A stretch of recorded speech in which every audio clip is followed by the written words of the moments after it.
रंजपुर में जगमोहन अपनी पत्नी और दो बच्चों के साथ रहा करता था। उसका एक बेटा नीरव और बेटी दिव्या थी। उन दोनों भाई बहनों में बचपन से ही बड़ा प्रेम था। वो दोनों साथ में मिलजुल कर रहते थे।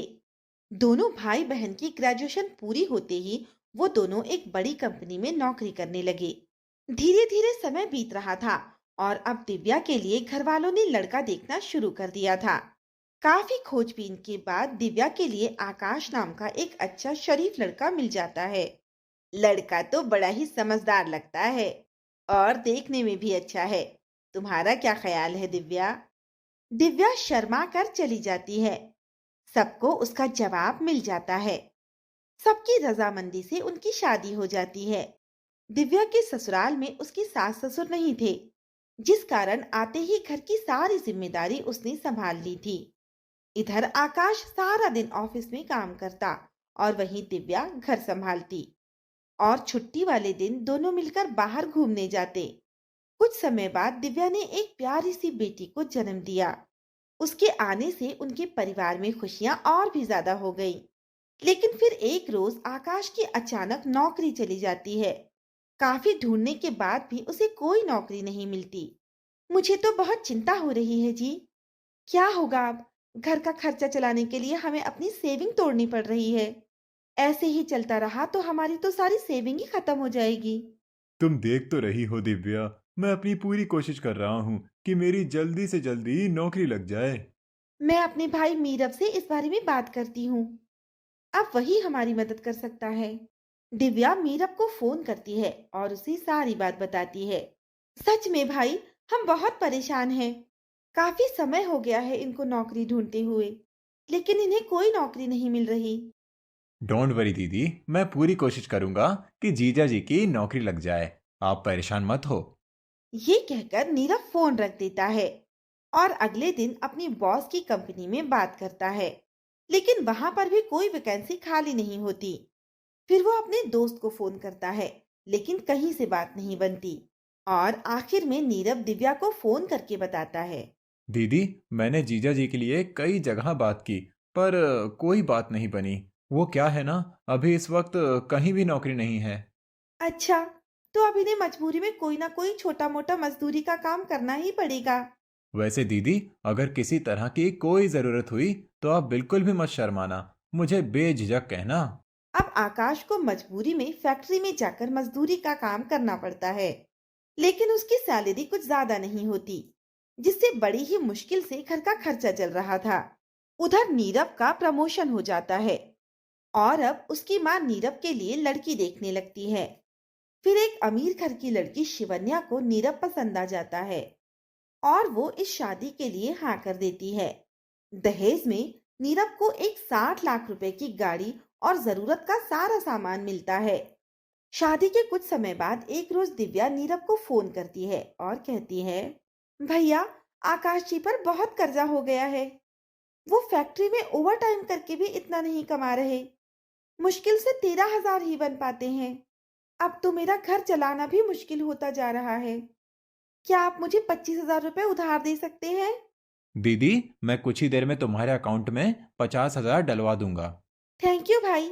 एक तुम ही हो जो बुरे समय में हमारी मदद कर रहे हो, और एक इनके सभी रिश्तेदार हैं जिन्होंने हमसे मुंह फेर लिया है। जब ये अच्छा कमाते थे तो सभी रिश्तेदार इनके आगे पीछे घूमते थे, लेकिन अब तो इनको कोई भी नहीं पूछता। दीदी, आपको जब भी पैसे चाहिए हों, आप मुझे बता देना। ये कहकर नीरव फोन रख देता है। जबकि पीछे खड़ी शिवन्या को उसकी ये बात अच्छी नहीं लगती। वो नहीं चाहती थी कि नीरव दहेज में मिले हुए पैसे या अपनी सैलरी में से अपनी बहन को कुछ भी दे। फिर वो नीरव से कलेश करना शुरू कर देती है। आखिर जरूरत क्या है तुम्हें अपनी बहन को पैसे देने की? जब देखो हर बार उसका एक ही रोना लगा रहता है। मुझे तो लगता है कि वो ये सब झूठ मूठ का नाटक करती है, ताकि तुम उस पर तरस खाकर उसको पैसे देते रहो। अच्छे से जानती हूँ कि उसकी नजर 60 लाख रुपए पर है। तुम अपनी जुबान पर लगाम लगाओ। जीजा जी की नौकरी जाने के बाद उनकी हालत बहुत खराब हो गई है, इसीलिए वो मुझसे मदद मांगती हैं। और हाँ, अगर मैं इस समय उनके काम नहीं आ सकता तो मेरा भाई होना ही गलत है। तुम ना सच में बड़े ही भोले हो। अरे तुम्हें अपनी बहन की चालाकियां समझ क्यों नहीं आती? वो बस तुम्हें लूट रही है। तुम्हें ये सब बोलने से पहले मेरी बहन के बारे में 4 बार सोचना चाहिए। और हाँ, मैं उन्हें पैसे दहेज में मिले पैसों से नहीं दे रहा, बल्कि अपनी सैलरी से दे रहा हूँ। अब तुम अपने काम से काम रखो और इन सब में मत पड़ो, तो बहुत अच्छा होगा। नीरव शिवन्या की बातों को नजरअंदाज कर देता है और ऐसे ही समय बीतता है। एक रोज दिव्या आकाश और प्रिया के साथ मिलकर आती है। दिव्या तो अपनी भाभी से अच्छे से बात करती है, लेकिन शिवन्या उससे उखड़ी उखड़ी रहती है। कुछ देर बाद शिवन्या सबके लिए नाश्ता बनाती है। वो सब नाश्ता कर रहे होते हैं। आकाश की प्लेट में रखे 3 पराठे वो खा चुका था। एक और पराठा लेने के लिए जैसे ही वो प्लेट की तरफ हाथ बढ़ाता है, तभी शिवन्या गुस्से में बोलती है, मैंने आपके लिए 3 पराठे बनाए थे, जो कि आप खा चुके हैं। अब ये पराठे नीरव के लिए हैं। वो आकर इन्हें खाएंगे। अब आप इन्हें हाथ मत लगाना। ये सुनकर आकाश शर्मिंदा हो जाता है और उसकी आंखों में आंसू आ जाते हैं। बहू, अगर मेरी प्लेट में भी पराठे खत्म हो जाएं और मेरा और खाने का मन हो, तो क्या तुम मुझे भी ऐसे ही मना कर देगी? नहीं माँ जी, मैं आपके लिए और बना दूंगी। तो फिर तुमने दामाद जी से ऐसा क्यों कहा? वो हमारे मेहमान हैं। अब तुम नीरव के लिए 2 पराठे और लगा दो। सासू माँ, पराठे सच में बहुत अच्छे बने थे, इसीलिए मेरा और खाने का मन कर रहा है। पर अब मेरा पेट भर गया है, इसीलिए मैं नहीं खा पाऊंगा। बेटा, मैं शिवन्या की तरफ से माफी मांगती हूँ। अब तुम ये पराठे खा लो ना। अपनी सास के बार बार कहने पर आकाश वो पराठे खा लेता है। उधर शिवन्या गुस्से में रसोई में बर्तन पटकने लगती है। तभी नीरव फिर से वहां आता है। माँ, ये रसोई में बर्तन पटकने की आवाज क्यों आ रही है? आपने शिवानिया से कुछ कहा क्या? अरे नहीं भाई, वो क्या है ना कि भाभी की तबीयत थोड़ी ठीक नहीं है और इसीलिए वो गुस्से में है। ओह अच्छा, कोई बात नहीं, वो ठीक हो जाएंगी।